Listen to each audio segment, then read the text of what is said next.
मेरे दिव्य गुरुदेव श्री परमहंस योगानंद जी के द्वारा बहुत ही महत्वपूर्ण टॉपिक ईश्वर को जानने का मार्ग परमहंस योगानंद जी समझाते हैं। तब ईश्वर को जानने का मार्ग क्या है? आपको उचित रहन सहन के उन नैतिक सिद्धांतों का पालन करना चाहिए जो सभी सच्चे धर्मों में सामान्य हैं। सर्वप्रथम कि तुम ये नहीं करेंगे। क्या नहीं करेंगे? चोरी न करें, झूठ न बोलें, हत्या न करें, व्यभिचार न करें, कोई बुराई इत्यादि न करें।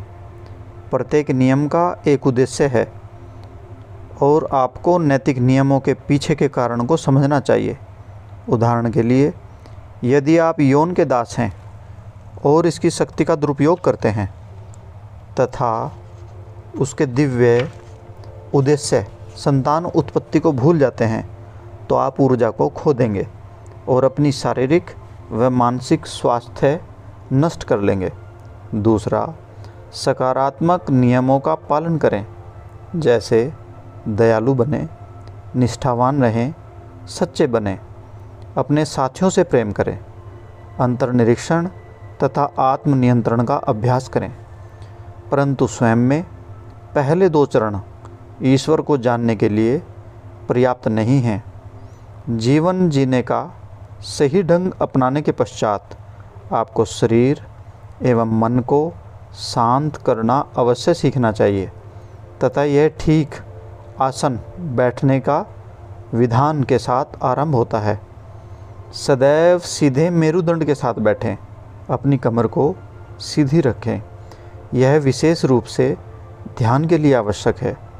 शरीर की चंचलता पर स्वामित्व अत्यधिक मानसिक शक्ति उत्पन्न करता है।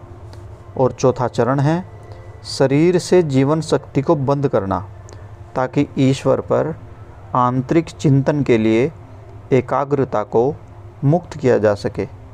आप भावनात्मक अथवा स्नायु संबंधी प्रदर्शनों द्वारा ईश्वर के साथ संवाद नहीं कर सकते। जब स्नायुओं और इंद्रियों से जीवन ऊर्जा को बंद कर दिया जाता है तो संवेदनाएं व्यक्ति की आंतरिक एकाग्रता को बाधित करने हेतु मस्तिष्क तक नहीं पहुंच सकती। आप पूर्ण शारीरिक एवं मानसिक स्थिरता में शांति क्यों अनुभव करते हैं? क्योंकि रात्रि में निद्रा में आप जो शांति अनुभव करते हैं वह आती कहाँ से है? कोई वस्तु शून्य से नहीं आ सकती। उत्तर है कि निद्रा की अवस्था के पीछे ईश्वर है। निद्रा तथा मांसपेशीय एवं इंद्रिक विचार के दौरान अनुभव की गई शांति ईश्वर से आती है। अतः गुरुओं ने कहा है हमें प्राणायाम का अभ्यास करना चाहिए। उचित प्राणायाम जो क्रिया योग विधि द्वारा सिखाया जाता है, जिसका तात्पर्य है शरीर में जीवन शक्ति को नियंत्रित करने का उपाय। प्राणायाम साधारण प्रार्थना अथवा मन को विक्षेपों से मोड़ने के अन्य उपायों की अपेक्षा अधिक शीघ्रतापूर्वक परिणाम लाता है। सेल्फ रियलाइजेशन, योगदा सत्संग सोसाइटी प्रविधियों द्वारा आप एक जीवन में ईश्वरीय चेतना प्राप्त कर सकते हैं। ध्यान जो केवल पूर्ण अंतर्मुखता प्राप्त करने के पश्चात ही संभव है, अपने मन पर पूर्ण अधिकार के साथ सचेतन रूप से दिव्य शांति और आनंद की उस अवस्था को अनुभव करते हुए जिसे आप निद्रा में भी अनुभव करते हैं। अतः गुरुजन सिखाते हैं कि दृश्य, गंध, स्वाद, स्पर्श और श्रवण के 5 इंद्रिय टेलीफोनों को बंद करके प्राणायाम के माध्यम से आप उस चेतना को, ईश्वर अनुभव को इच्छा अनुसार सहस्त्र गुणा अधिक उत्पन्न कर सकते हैं। क्योंकि प्रत्येक मानसिक अवस्था के अनुरूप एक शारीरिक अवस्था होती है तथा प्रत्येक शारीरिक अवस्था के अनुरूप एक मानसिक अवस्था होती है। आत्म अनुभूति के लिए प्राणायाम को उचित भोजन, उचित सोच, उचित व्यवहार तथा प्रणाली को ऑक्सीजनीकृत करने हेतु समुचित व्यायामों द्वारा सहायता मिलती है। सफल प्राणायाम के पश्चात आपकी चेतना अंतर्मुखी हो जाती है। यह अंतर्मुखता 5वां चरण है। आप अपने मन को पूर्णतः सचेत तथा भीतर की ओर एकाग्र पाएंगे।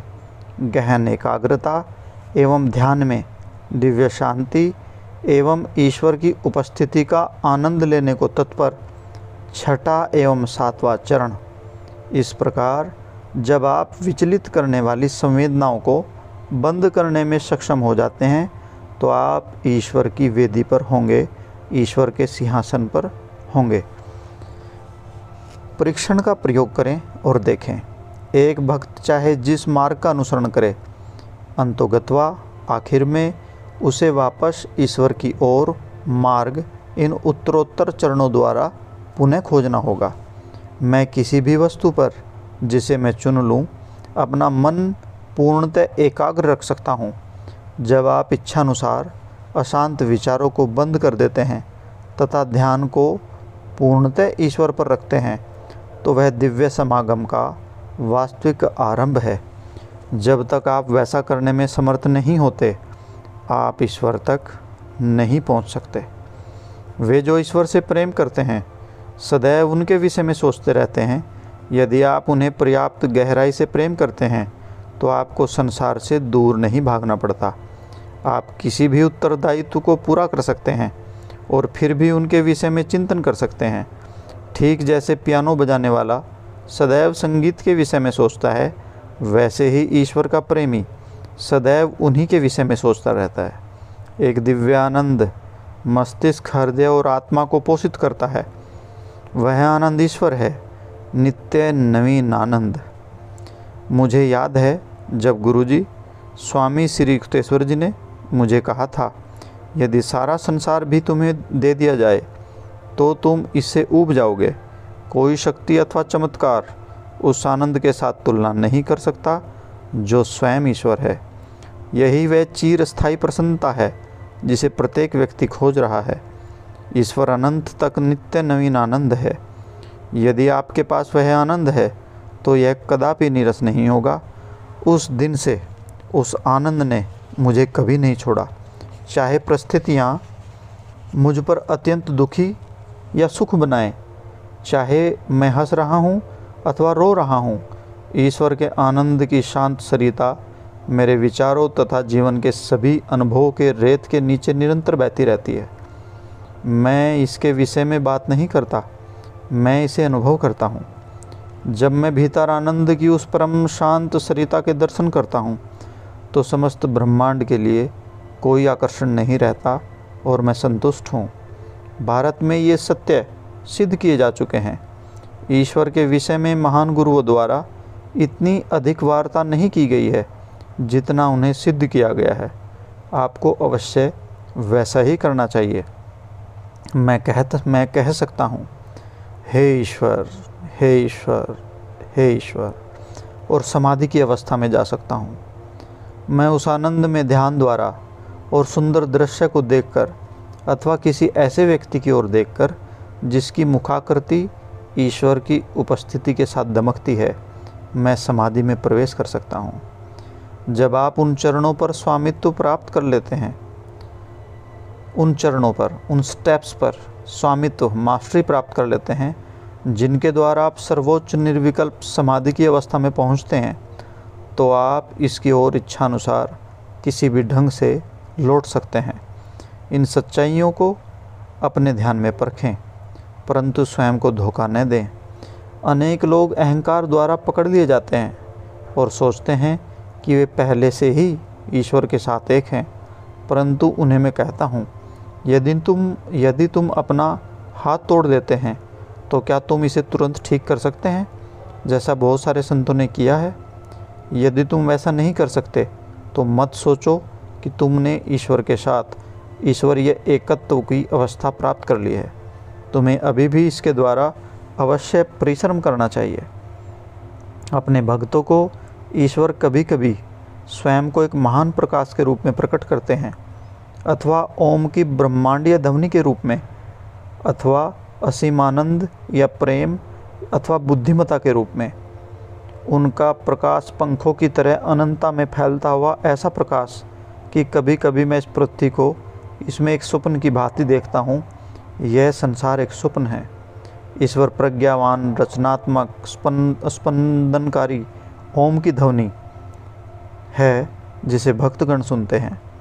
मैं प्राय उस स्पंदन के माध्यम से मुझसे बात करते हुए पाता हूँ। इसमें मैं उनकी सृजनात्मक बुद्धिमत्ता और शक्ति को देखता हूँ।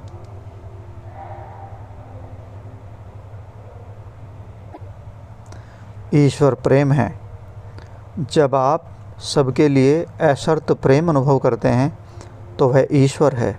भक्तों में निसंदेह आप ईश्वर के प्रेम को अपेक्षाकृत अधिक व्यक्त अनुभव करते हैं, परंतु फिर भी आप सभी से प्रेम करें, क्योंकि यद्यपि ईश्वर वहाँ छुपे हुए हैं तथापि वे सभी में निवास करते हैं। उनके साथ सतत समन्वय द्वारा ईश्वर को छोड़कर सब कुछ लुप्त हो जाता है। मुझे राष्ट्रीयता की कोई चेतना नहीं है, भारत एवं अमेरिका की कोई चेतना नहीं है। मैं आप सबसे उसी प्रकार प्रेम करता हूँ जैसे मैं अपने परिवारों में सभी से प्रेम करता हूँ। अच्छे अथवा बुरे, मैं सभी से एक जैसा प्रेम करता हूँ, क्योंकि वे मेरे भाई और बहनें हैं। नटखट अथवा भले, हम उनकी संतान हैं। हमें उस प्रेम को अब अवश्य प्रकट करना चाहिए। अब हमें उस प्रेम का अभ्यास अवश्य करना चाहिए। देशभक्ति जो सबको सब राष्ट्रों के साथ साथ अपने राष्ट्र से प्रेम करना सिखाती है, सही प्रकार की देशभक्ति है। परंतु वह देशभक्ति जो हमें सिखाती है कि अपने राष्ट्र से प्रेम करने के लिए व्यक्ति को दूसरे राष्ट्रों का शत्रु होना चाहिए। देशभक्ति जो आक्रामक प्रभुत्व एवं रक्तपात का अनुमोदन करती है, बहुत ही ज़्यादा अनुचित है। जो व्यक्ति सभी से ईश्वर के बच्चों के रूप में प्रेम नहीं करता, सच्ची देशभक्ति नहीं रखता। जैसा मैंने अपनी कविता मेरा भारत में लिखा है, ईश्वर ने बनाया इस धरती को, मानव ने किया निर्मित सीमाबद्ध राष्ट्रों को। जब आप अपनी त्वचा के रंग पर अथवा जाति और पंथ पर गर्व करते हैं तो आप स्वयं का अपमान करते हैं। मैं भविष्यवाणी करता हूँ कि किसी दिन यूरोप की प्रजातियाँ काले रंग की होंगी और एशियावासी सफ़ेद होंगे, श्वेत होंगे। उस पर गर्व करें जो त्वचा और मांस या हड्डियों के नीचे हैं। आपके भीतर ईश्वर का प्रतिबिंब, केवल उसी ईश्वर पर गर्व करें। यह एक विचित्र विरोधाभास है। आपने यहाँ पश्चिम में क्राइस्ट को स्वीकार कर लिया, जो एक पूर्ववासी थे। उनका जन्म पूर्व में पद दलित राष्ट्रों के मध्य आपको यह दर्शाने हेतु हुआ था कि आपको सभी राष्ट्रों और प्रजातियों का एक समान प्रेम करना चाहिए। अतः अंतिम अथवा 8वां चरण समाधि ईश्वर के साथ एकत्व प्रकाश के रूप में और ब्रह्मांडीय ओम आनंद या प्रेम अथवा बुद्धिमत्ता के रूप में, और न केवल एकत्व अपितु उस एकत्व का शरीर की सीमाओं से अनंतता की सीमाओं तक विस्तार। यदि आपने यह ईश्वर मिलन प्राप्त कर लिया है तो मैं आपको नमन करता हूँ। मैं किसी ऐसे व्यक्ति के चरणों में बैठता हूँ जिसने ईश्वर को पूर्णतः अनुभव कर लिया है, जैसा कि सभी आत्माएं करती हैं जिन्होंने ईश्वर को अनुभव कर लिया है। जो आपको प्राप्त हुआ है उसके प्रति निष्ठावान रहें और इस पर अनुरागपूर्वक कार्य करें, अन्यथा आप इस मार्ग के आश्चर्यजनक आशीर्वादों को कदापि नहीं पा सकेंगे। कोई व्यक्ति प्रत्येक भिन्न मार्ग पर जाती हुई 5 कारों में एक से दूसरे में स्थानांतरण करता नहीं रह सकता तथा कहीं पहुंचने की आशा नहीं कर सकता। एक पद्धति को लें जिसे आप सत्य समझते हैं और उसका अनुसरण करें। आपको स्वयं ईश्वर का अनुभव अवश्य करना चाहिए। वे ही एकमात्र मित्र हैं जिनका प्रेम असर्थ और चिरस्थायी है। आपके जन्म लेने से पूर्व जब कोई भी अन्य आपके पास नहीं था, वे ईश्वर आपके साथ थे। जब सांसारिक मित्र आपको दफन कर देंगे, वे ईश्वर तब भी आपके साथ होंगे।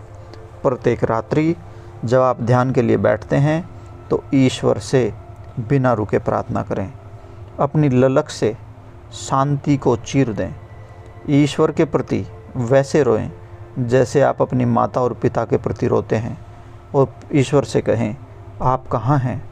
आपने मुझे बनाया, आपने मुझे आपको खोजने के लिए बुद्धि प्रदान की। आप फूलों में हैं, चंद्रमा में हैं, सितारों में हैं। क्या आपको छिपे रहना चाहिए? मुझे दर्शन दीजिए। आपको अवश्य दर्शन देने होंगे, आपको अवश्य दर्शन देने ही होंगे। अपने मन की संपूर्ण एकाग्रता के साथ, अपने हृदय के समग्र प्रेम से शांति के पर्दों को बारंबार चीर डालें। जिस प्रकार लगातार मथने से छिपा हुआ मक्खन दूध से बाहर आ जाता है, उसी प्रकार आकाश को अपनी भक्ति की मथनी से मथ डालें और इससे ईश्वर प्रकट करें। जय गुरु जी।